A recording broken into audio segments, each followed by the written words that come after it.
কিন্তু ওই পূর্বতন রুশ ধরে গায়ের জুড়ে এই টোটাল ভবনটা দখল করে নিজেদেরকে ব্যবস্থা নেওয়ার জন্য। গত শেখ হাসিনার ফ্যাসিস্ট সরকার, আপনারা জানেন যে গ্রামীণ গ্রুপের প্রতিষ্ঠাতা এবং সোশ্যাল বিজনেসের প্রবর্তক প্রফেসর ডক্টর মোহাম্মদ ইউনূস সাহেবের বিরুদ্ধে অনেকগুলি মামলা দায়ের করেন এবং ওনাকে হয়রানির চূড়ান্ত পর্যায়ে নিয়ে গিয়েছেন।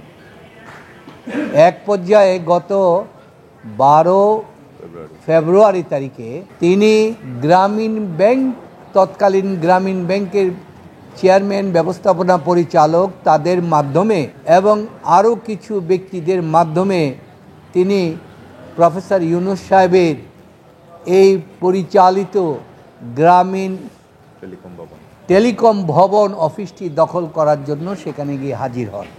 বিকেল 4টায় হাজির হয়ে ওনারা টপকিয়ে গেলেন, সবাইকে আটকিয়ে রাখলেন এবং তাদের সাথে কয়েকজন প্রাক্তন মেজর, কর্নেল, বিভিন্ন পরিচয়ের লোকজন ছিল এবং আরেকজন মাসুদ আক্তার যে ব্যারিস্টার, তাকে লিগ্যাল অ্যাডভাইজার দাবি করে, বিভিন্ন কিছু করে তাদেরকে আটকিয়ে রাখে, অফিসের তালা দেয়, সমস্ত জিনিসগুলি নথিপত্র তছনছ করে এবং বলেন যে নিজেরাই প্রফেসর ইউনূস সাহেবের জায়গায় নিজেদেরকেই গ্রামীণ ব্যাংকের তৎকালীন চেয়ারম্যান আপনার একে মুজিদ সাহেব নিজেকে চেয়ারম্যান ঘোষণা করলেন, বাকিদেরকে ডাইরেক্টর দিলেন, এইভাবে বললেন এটার মালিক আমরা জোর করব পাবে। তখন অফিসে, গ্রামীণ টেলিকম অফিস হতে আরম্ভ করে অন্য অন্যগুলি অফিসে তালা লাগিয়ে যায়। পরের দিন আসো, তালা খুলে দেয় এবং তাদের তত্ত্বাবধানে থাকে। এর পরের দিন প্রফেসর ইউনূস সাহেব সাংবাদিক সম্মেলন ডাকলে সেখানে আপনারা জানেন যে ঝাড়ু মিছিল করে বিভিন্ন জায়গা থেকে নিয়ে আটকিয়ে রাখে দুপুর 12টা পর্যন্ত। পরবর্তীতে আপনাদের সাংবাদিকরা যখন গিয়ে সেখানে উপস্থিত হলেন, আপনাদের উপস্থিতি দেখে, আপনাদের নিউজের দেখে তারা সেখান থেকে চলে যায়।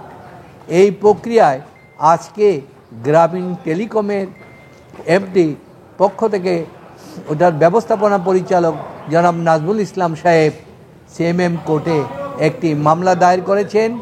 এই গ্রামীণ ব্যাংকের তৎকালীন চেয়ারম্যান সাইফুল মজিদ, এমডি নূর মোহাম্মদ সহ এই 19 জনের বিরুদ্ধে মামলা দায়ের করেছেন। মহামান্য আপনার সিএমএম কোর্ট মামলা গ্রহণ করেছেন এবং 24 ঘন্টার মধ্যে এটাকে এফআইআর হিসাবে ট্রিট করে আগামী 7 দিনের ভিতরে তদন্ত প্রতিবেদন দাখিল করার জন্য নির্দেশ দিয়েছেন।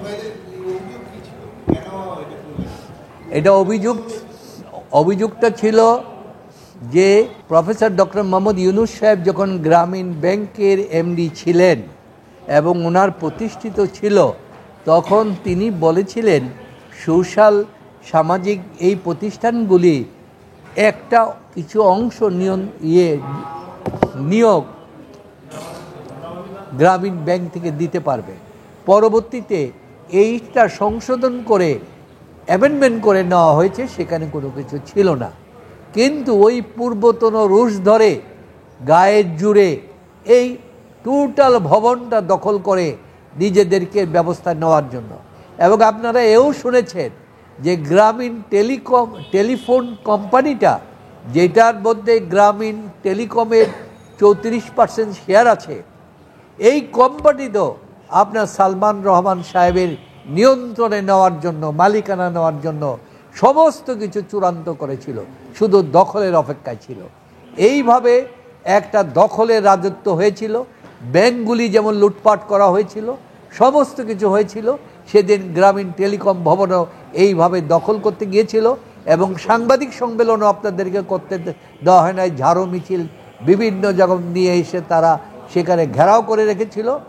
পরবর্তীতে তাদের বিদায়ের পর আমরা প্রফেসর ডক্টর মোহাম্মদ ইউনূস সাহেব আপনাদের সম্পর্কে সাংবাদিক সম্মেলন করে সমস্ত জিনিস ব্যক্ত করেছিলেন, সমস্ত দেশবাসীর কাছে আহ্বান জানিয়েছিলেন এই অরাজকতার বিরুদ্ধে যেন দেশবাসী রুখে দাঁড়ায়।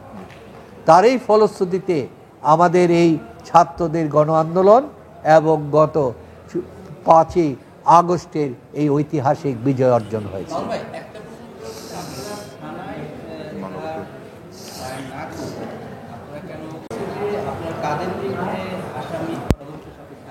না, আমরা থানায় ওই দিনেই মামলা করতে গিয়েছি, কিন্তু তারা বলেছে এই মামলা গ্রহণ করার কোনো ক্ষমতা আমাদের নাই, ঊর্ধ্বতন কর্তৃপক্ষের নিষেধ আছে।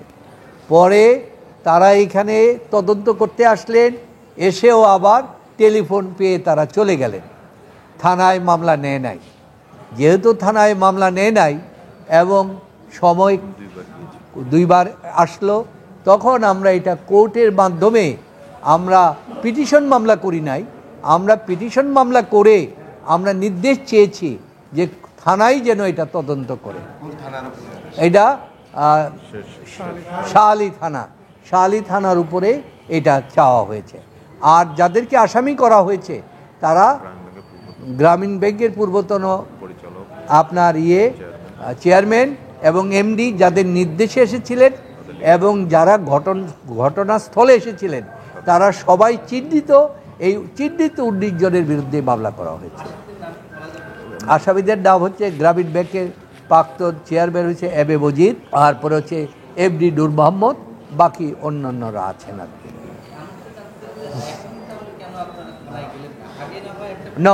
থানায় মামলা ডিলে হয়ে গেলে একটা ডিলে কন্ডোনেশনের অ্যাকসেপ্টেবিলিটি থাকে। এই ডিলে কন্ডোনেশনের অ্যাকসেপ্টেবিলিটিটা কোর্টের আছে, থানার নাই। তাই আমরা কোর্টে বর্ণনা করে বলেছি এটাকে এফআইআর হিসাবে গ্রহণ করার জন্য দিয়েছি।